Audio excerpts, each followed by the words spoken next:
دوستوں امید کرتا ہوں آپ خیریت سے ہوں گے۔ تو آپ کے اس چینل میں خوش آمدید، جس میں آپ کو مختلف ٹاپکس کے بارے میں سمجھاتا ہوں، جس میں کچھ پاکستان اسٹڈیز سے ریلیٹڈ بھی ہوں گے۔ تو اسٹارٹ اسی سے لیتے ہیں۔ فرسٹ ہم جس کی بات کریں گے وہ ہے ایجوکیشنل موومنٹس، جو کہ سب کانٹیننٹ میں تھیں، جو کہ پاکستان بننے سے پہلے انڈیا جو تھا، ہندوستان، اس میں جو ایجوکیشنل موومنٹس تھیں، جو کئی ادارے یا کئی لوگوں کے وجہ سے شروع ہوئی تھیں، وہ ہم ان کے بارے میں بات کریں گے۔ سب سے پہلے ہمارے پاس سر سید احمد خان آتے ہیں، پھر دارالعلوم دیوبند جو ہیں وہ آتا ہے، پھر مطلب ایک ایک کے ہم پڑھیں گے۔ سب سے پہلے ہم سر سید احمد خان کرتے ہیں، مطلب انہوں نے کب سٹارٹ کیا، پھر اس کے بعد کیا ان کی اسٹرگلس تھیں، اور کس طرح پھر مسلمان جو ہے ایجوکیشن کی طرف آئے۔ سٹارٹ کرتے ہیں۔ سب سے پہلے جانتے ہیں ان کی پیدائش کے بارے میں۔ ان کی پیدائش جو ہے نا آپ کو نظر آ رہی ہوگی یہاں پہ، 1817 میں یہ پیدا ہوا ہے، پھر 1898 میں ان کی وفات ہو گئی۔ تو یہ جو دور انہوں نے اس میں گزارا، یہ مسلمانوں کے لیے ایک بیسٹ دور ہو سکتا ہے ہوا ہے بالکل، کیونکہ اس میں انہوں نے مسلمانوں کے لیے وہ چیزیں مسلمانوں کو دے گئے جو کہ مسلمانوں نے آج تک اس سے صرف فائدہ ہی اٹھایا۔ ٹھیک ہے، تو after the war of 1857 the Muslims emerge as a backward nation. تو آپ کو نظر آ رہا ہوگا کس طرح یہاں لکھا ہوا ہے کہ 1857 کی جو وار تھی، جو کہ ایک سمجھ رہے ہیں آزادی کے لیے تھی، وہ بغاوت بھی کہہ سکتے ہیں، بغاوت کے لیے جو بغاوت تھی انگریزوں کے خلاف۔ اس کے بعد مسلمس جو ہے نا وہ ایک بیکورڈ نیشن ہو گئی۔ ایک وقت تھا کہ یہی مسلم نیشن پورے انڈیا میں رول کر رہی تھی، اور 1857 کی وار کے بعد یہ بیکورڈ نیشن بن گئی، جس میں illiterate, hopelessly ignorant at the same time steeped in the prejudiced and suspicion. یعنی کہ آپ یہاں پہ دیکھیں، یہ بتا رہا ہے کہ بالکل ان پڑھ جو ہوپلیس لوگ ہوتے ہیں ان کی طرح، جن کو کوئی جو ہے نا خاطر میں ہی نہیں لاتا، یعنی کہ بالکل اگنورنٹ ہو رہے ہیں۔ اس کے بعد تعصب کے شکار، اور پھر آپ آگے دیکھ سکتے ہیں کہ شک جن پہ ہو رہا ہوتا ہے نا، نہ ان کو خود پہ ٹرسٹ تھا، نہ ہی ہندوؤں اور برٹش کو ان پہ ٹرسٹ تھا۔ They trusted neither themselves nor the Hindus nor the British. دیکھیں یہی بات میں کہہ رہا تھا، who separate no effort in crushing them۔ ٹھیک ہے، تو اس طرح جب یہ سب ہوا تو ہندو جو کمیونٹی تھی، انہوں نے کیا کیا، وہ تو انگریزوں کے اس میں آ گئے، انگریز ان سے خوش ہو گئے، لیکن مسلمان بالکل بیک ورڈ چلے گئے۔ تو یہ وہ دور تھا جب سر سید احمد خان نے آواز اٹھائی، انہوں نے کہا انگریزوں سے مسلمانوں کے بارے میں کہ ان سے ایک غلطی ہو گئی تھی، لیکن اب وہ اس کو سدھار رہے ہیں اور وہ آگے بڑھنا چاہتے ہیں۔ Ahmed Khan was born at Delhi on 17 October 1817 in a highly respectable family. His father, Mir Muttaqi, descended from the Prophet Muhammad, peace be upon him, in the 36th degree and had a considerable spiritual influence in the court of the Mughal Emperor. تو یہاں پہ یہ بتایا گیا کہ یہ ایک اعلیٰ خاندان میں پیدا ہوئے تھے، جو کہ سر سید احمد خان کے جو فادر تھے وہ یعنی کہ حضور پاک صلی اللہ علیہ وسلم کی اولاد میں سے تھے۔ تو ان کے ایک نا بہت عزت تھی، اس میں کیا کہہ سکتے ہیں، جو مغل امپیریئر تھا اس میں ان کی بہت عزت تھی۔ تو آگے چلتے ہیں۔ دی فادر، اوکے، ہم یہاں پہ بات کرتے ہیں، یہ ان کے بارے میں لکھا ہوا ہے کہ ان کی پیدائش کب ہوئی، پھر اس کے بعد فیملی وغیرہ ان کی کیا تھی۔ ٹھیک ہے، اب آگے ہم چلتے ہیں، مین ٹاپک کی طرف چلتے ہیں، جس میں ہمیں ان کی جو خدمات ہیں ان کے بارے میں پتہ چلے گا۔ تو یہ آپ دیکھ سکتے ہیں، سر سید احمد خان کی جو ورک فار ایجوکیشن، علی گڑھ movement. Sir Syed Ahmad Khan, among his contemporaries, realized that the condition of Muslims could not be improved without a revolution in their attitude towards education. Education جب تک مسلمانوں کو نہیں ملتی تب تک مسلمانوں کے جو ہے کیا کہتے ہیں ان کی جو حالت ہے اس کو بدلا نہیں جا سکتا. In the beginning of his work, Sir Syed Ahmad Khan laid down the foundation of a Persian school at Moradabad, UP, in 1859, where English language was also taught.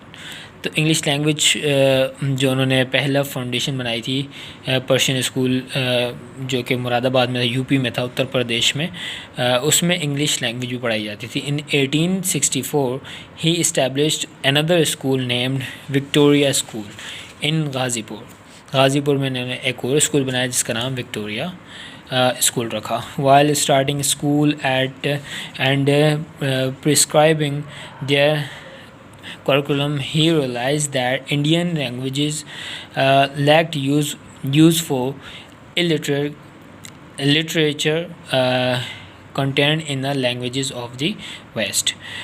In a speech delivered in 1863 at Kolkata, he said, "The reason, gentlemen, why we are all so backward nowadays is that whilst we are learned in and have benefited by the philosophy, science and arts of antiquity, we are almost entirely ignorant of those of modern times."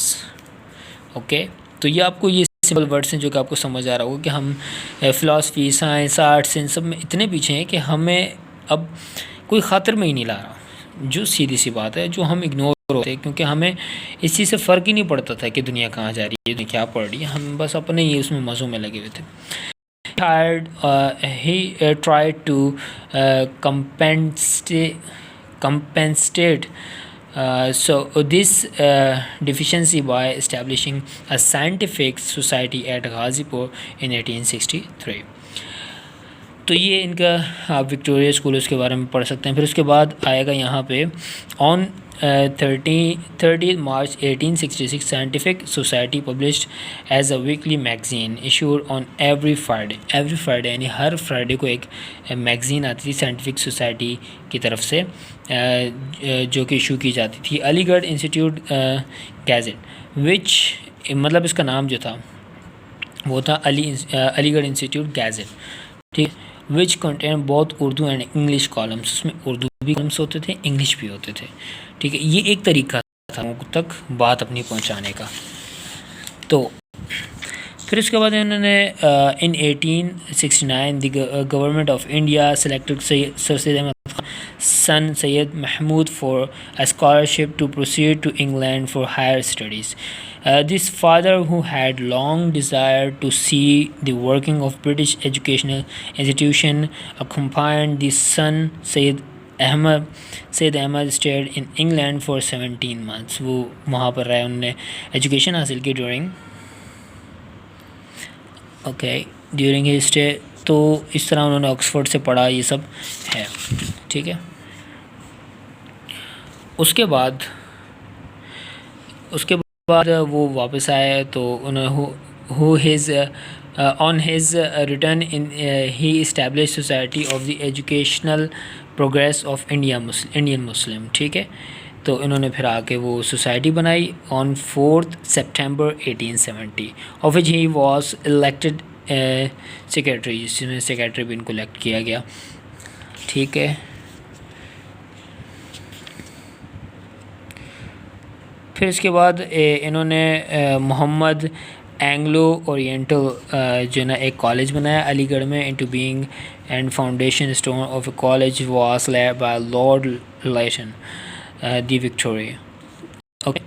تو پھر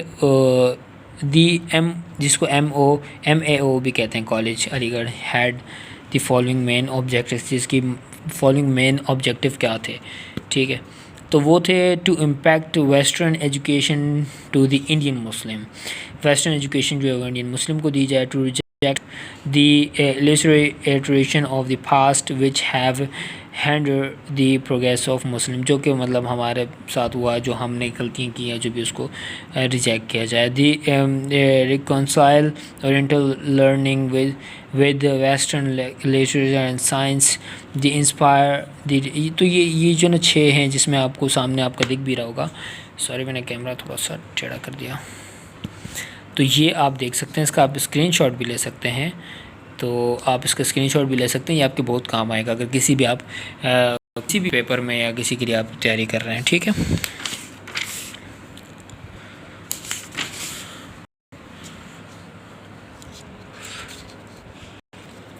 تو سر سید احمد خان وہ ہیں نا جن پہ کافی تہمتیں بھی بعد میں لگیں کہ یہ انگریزوں کا کیا کہتے ہیں غلام ہے یا کچھ بھی ہے، یہ اس طرح بلا رہا ہے. لیکن دیکھا جائے تو سر سید احمد خان ہی تھے جن کی وجہ سے ہمارے پاکستان میں سائنس اور یہ سب میں ہم نے ترقی کی. اور بعد میں دیکھیں نا پھر ان مسلمانوں نے اپنا ملک بھی بنایا نا، پڑھ لکھ گئے، سمجھ آ گئی. کیونکہ کسی کو اگر آپ کو ہرانا ہے نا ان کے بارے میں پہلے آپ کو پڑھنا پڑے گا، جاننا پڑے گا کہ یار وہ آخر کیا چیز ہے، یعنی کہ ان کو کس طرح ہم ہرا سکتے ہیں، ان کی کمزوریاں کیا ہیں. وہ سب آپ ایسے نہیں کر سکتے. اوکے، آپ کو اس کے لیے ان کو سمجھنا پڑے گا. تو یہ ایک اچھی اسٹریٹجی تھی ان کی طرف سے جو کہ انہوں نے کی. اور اس کے بعد ماشاءاللہ سے پاکستانی مسلمان انڈیا کے جو کہ بہت قابل ہوئے، اور انہوں نے آخرکار 1947 میں اپنا ایک الگ ملک بنا دیا. ٹھیک ہے. تو قائد اعظم محمد علی جناح جو تھے انہوں نے بہت محنت کی مسلمانوں کے لیے، اور ان کے ساتھ جتنے بھی مسلمان تھے انہوں نے بھی بہت محنت کی. اور اس کے علاوہ لوگوں نے جانیں دیں، سب کچھ کیا. تو یہ جو بھی ہوا نا 1947 میں، اس کی بنیاد سمجھ لیں وہ یہاں سے تھی، جہاں سے مسلمانوں کو ایک ایسا وقت تھا کہ کوئی منہ بھی نہیں لگا رہا تھا، کوئی ان کو خاطر میں نہیں لا رہا تھا. اور پھر اس کے بعد وہ وقت آیا کہ پھر مسلمانوں نے اپنا ملک بھی بنایا، اور آج الحمدللہ پوری دنیا میں مسلمانوں کا نام بھی ہے. اور سر سید احمد خان وہ تھے جنہوں نے علی گڑھ کالج بنایا، پھر وہ یونیورسٹی بنی، اور اس طرح پھر کرتے کرتے ان کے بعد پھر اور بھی انسٹیٹیوٹ ایسے بنے جو کہ مسلمانوں کو تعلیم دیتے تھے. علی گڑھ کا یہ تھا کہ اس میں سائنٹیفک بھی جو ایجوکیشن دی جاتی تھی، اور اس کے علاوہ اس میں اسلامک بھی دی جاتی تھی. جبکہ اس کے برعکس جو دوسرے وہ انسٹیٹیوٹ بنے تھے دیوبند وغیرہ، ان میں صرف اسلامک دی جاتی تھی. تو اس کے بارے میں ہم نیکسٹ ٹاپک میں انشاءاللہ بات کریں گے. اگر آپ کو ہماری ویڈیو پسند آئی ہو، انفارمیٹیو لگی ہو، اور اس سے آپ کو فائدہ ہوا ہو، تو پلیز اس کو لائک. اگر آپ کو کوئی غلطیاں دکھی ہوں، کیونکہ اوبویسلی غلطیاں ہوتی ہیں انسان سے پڑھتے ہوئے ایسے، کیونکہ کیمرہ بھی سنبھالنا، پھر پڑھنا بھی، تھوڑی غلطیاں ہو گئی ہوں گی، اس کے لیے معذرت. تو آپ اس ویڈیو کو ضرور لائک کریں، اور مزید اس طرح کے اچھے ٹاپکس کے لیے آپ چینل کو سبسکرائب کر سکتے ہیں. ہاں، اور دوسرا آپ کوئی اگر ٹاپک پڑھنا چاہتے ہیں جس کے بارے میں آپ سمجھنا چاہتے ہیں میں ڈسکرائب کروں اس کو، تو وہ بھی آپ اس کو نا کمنٹ کر کے بتا سکتے ہیں ہمیں. ٹھیک ہے. تو اگلی ویڈیو میں ملتے ہیں، تب تک اللہ حافظ.